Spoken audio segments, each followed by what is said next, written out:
pour chaque institut que le lycée Matopé.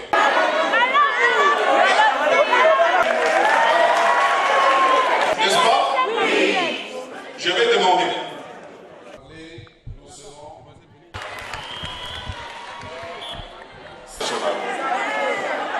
De quoi s'agira-t-il? Vous avez dit quelque chose ici. On sait. Vous ne sortirez pas de la salle. Juste...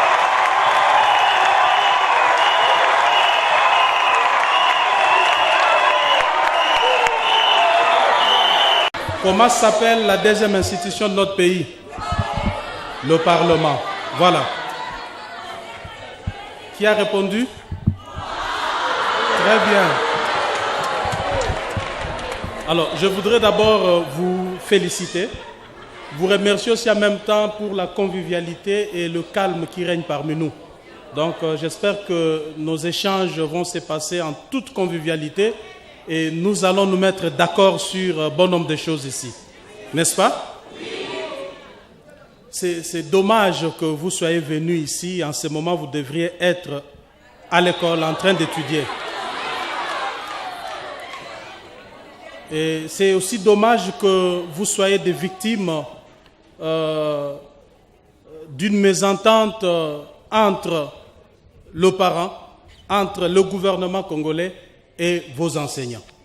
Je crois que vous êtes des innocents. En principe, à 7 heures, vous devez être à l'école. En même temps aussi, je constate que ceux qui devaient revendiquer, ce sont vos enseignants plutôt que vous-même. Parce qu'en réalité, vous n'y êtes pour rien. Mais je retiens aussi que c'est de votre droit de revendiquer que vous soyez en classe en train d'étudier. Vous êtes en droit de revendiquer cela. Mais laissez-moi vous dire que la Constitution de notre pays, à son article 43, consacre la gratuité de l'enseignement de base. Chose que l'actuel chef de l'État a voulu mettre en œuvre depuis son avènement au pouvoir. C'est depuis que Félix Antoine Tshisekedi est au pouvoir que l'article 43 de notre Constitution du 18 février 2006 a été respecté. Mais cette Constitution existe depuis 2006, n'est-ce pas? Mais il aurait fallu attendre que Félix Tshisekedi accède au pouvoir en 2018, fin 2018, pour que cette disposition constitutionnelle puisse être appliquée. Je ne voudrais pas appeler ça réforme parce que c'est une exigence constitutionnelle qui a été bafouée par d'autres dirigeants qui ont géré ces pays avant lui. Mais maintenant, aujourd'hui, cette gratuité pose des problèmes, n'est-ce pas? Oui. Mais maintenant, parce que ça pose des problèmes, il y a un problème dans la société. Est-ce que c'est par la violence, c'est par le désordre qu'on va le résoudre? Nous allons le résoudre dans la paix et dans la sérénité. Vous savez, le drame dans notre pays, c'est quoi? C'est parce que moi, j'ai comme impression que l'autre ne m'écoute pas, n'est-ce pas? Depuis qu'on est là, s'il vous plaît, entendons-nous, s'il vous plaît. Le Congo a un seul problème. Je vais vous expliquer le problème du Congo. C'est que moi, j'ai comme l'impression que vous ne m'écoutez pas. Et vous avez comme l'impression que moi, je ne vous écoute pas. Alors, nous ne nous écoutons pas. C'est ça le vrai problème du Congo. Faisons alors un effort chacun d'écouter l'autre. N'est-ce pas? Parce que moi, je vais commencer par le faire. Je vous ai écouté ici, vous avez besoin d'étudier. Et vous avez dit ici que vos enseignants ne veulent pas enseigner parce qu'on ne leur paye pas. C'est faux. Si vos enseignants vous disent qu'ils refusent de vous enseigner parce qu'on ne leur paye pas, c'est faux. Vos enseignants sont payés. Mais seulement, écoutez, mais seulement, ils exigent l'amélioration de leur salaire. N'est-ce pas? Je voudrais qu'on puisse nuancer. N'est-ce pas? Il ne faut pas dire que vos enseignants ne sont pas payés. Vos enseignants sont payés régulièrement. Mais c'est tout à fait légitime pour eux aussi d'exiger l'amélioration de leur salaire. C'est tout à fait légitime. Alors, mais maintenant, est-ce pour autant que nous allons sacrifier la gratuité de l'enseignement? Je ne crois pas. Il va falloir que l'État congolais et le syndicat des enseignants puissent se mettre d'accord afin que vous repreniez les chemins de l'école. Ça, nous prenons quand même acte. Votre présence en ces lieux nous interpelle au plus haut point en tant que Parlement de la République démocratique du Congo. Parce que le gouvernement est notre émanation. Le gouvernement est investi par le Parlement, n'est-ce pas? Est-ce que vous le saviez? Voilà. Nous avons le pouvoir en tant que Parlement d'interpeller tout membre du gouvernement responsable d'un secteur donné qui ne marche pas. Selon ce que vous venez de nous dire, d'ailleurs nous avions déjà des informations que dans ce secteur, depuis la rentrée scolaire de cette année, quelque chose ne marche pas.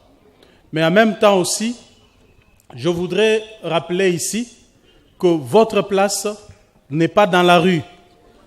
Votre place est à l'école ou, si vous n'êtes pas à l'école, vous devez être à la maison. Alors je préfère dire ici que les enseignants qui sont en train de revendiquer l'amélioration de leurs conditions de vie à travers un salaire décent ont le devoir de le faire eux-mêmes plutôt que d'utiliser des élèves que vous êtes. Vous m'entendez? Alors, je voudrais ici chuter pour vous dire que vous êtes l'avenir de ces pays. Tel que vous êtes là, vous êtes l'avenir de ces pays. Moi-même, en tant que parent, je suis interpellé au plus haut point de l'engagement et la détermination que vous avez à étudier pour relever les défis, pour nous remplacer demain quand nous serons vieux. C'est tout à fait légitime de votre part. Et en tant que Parlement, nous allons nous saisir à bras-le-corps ces dossiers. Nous allons devoir faire venir le ministre de l'EPST qui est en charge de votre éducation. Il pourra nous donner des explications et par la suite, on pourra lui faire des recommandations concrètes afin que vous puissiez reprendre les chemins de cours. C'est pas un grand problème en fait. C'est juste un désaccord entre vos enseignants et l'État congolais qui est leur employeur. Alors, parce que l'État voudrait que vous puissiez étudier dans de bonnes conditions, gratuitement, nous allons devoir amorcer des discussions avec le gouvernement pour que ces derniers puissent mettre tout en œuvre afin que vous repreniez le chemin de l'école. Dès demain déjà, l'Assemblée nationale va devoir entamer des discussions avec le gouvernement à travers les ministres de l'EPST pour que cette situation soit décantée. Je vais vous appeler au calme, à la retenue et ne pas céder à la manipulation de qui que ce soit. Vos enseignants doivent vous dire la vérité, ils sont payés, mais certes qu'il y a des petits problèmes, ils exigent l'amélioration de leurs conditions de vie à travers l'augmentation de leur salaire, ce qui est tout à fait légitime, mais ils ne doivent pas vous mêler dans ce débat parce que vous, en tant qu'enfant, votre place n'est pas dans la rue. Notre Constitution ne vous reconnaît pas le droit de marcher dans la rue pour faire des revendications telles que vous les faites parce que vous n'avez pas encore l'âge de les faire. Toute personne qui les ferait est en train d'enfreindre la Constitution de notre pays. Donc votre place est à l'école, soit à la maison, pour bénéficier soit l'éducation des parents ou l'éducation en termes d'instruction. Je vais vous demander de retourner chez vous à la maison, avec espoir que votre message nous est parvenu et que dans un plus bref délai, nous allons nous y atteler pour rencontrer vos déshydratats et y trouver de solutions.